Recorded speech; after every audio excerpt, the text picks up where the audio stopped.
This is Sean Frey. Is that how you say your last name? Yeah, Sean Frey. And this is Jonas. Bonnetta. Bonnetta. Yeah.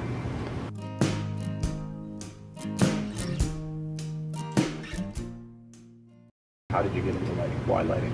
Why lighting? Yeah. I think what happened was it was I actually transitioned from performing, so I used to be an actor, Okay. and then I went into puppetry, and then I got really excited about performing with objects, and then those objects kind of became less human in form and I guess larger in scale. So where I started getting excited about playing with space, and I became excited about lighting because lighting is very transformative. Because everything we see the light of it, and so by shaping and shifting light, we're able to shape and shift what we see. So I think that's how it became light. I have some questions about about Spectral Dusk. Because what I'm doing is I'm listening to it and I'm looking for images and I'm working with images and textures and stuff. And as the creator of the music, I just wanted to ask you about the images that are, I guess, close to you as a person, that either came out in this album or may not have come out in this album. But I think this whole record is about my father passing away a few years ago, and so a lot of the writing process was kind of, one way that I wrote differently than I had in the past was to think about all this imagery that I had attached to him as my father.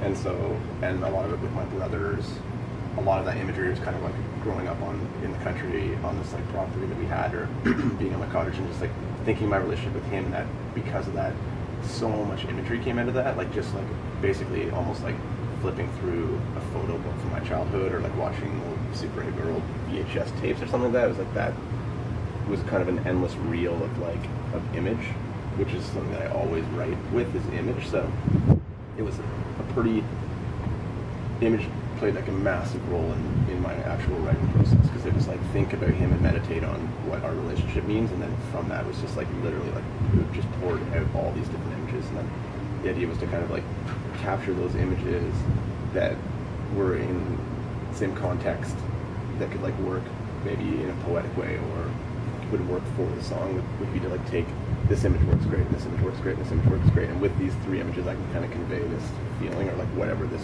song, I mean all the songs are about him, but like deal with different parts of our relationship throughout the record. So there's a ton of imagery there. I mean there's a ton of imagery, like it's very, I think a very graphically written record. I think there's a lot of like actual image written out, but yeah, for me it's like when I listen to that record, it's like it's all more like watching a film for me as I go. I'm just like, oh, this line of the song is about this part of my property growing up in Orno, and this part here is like swimming by this rock at my cottage, and like it's all very image based for me.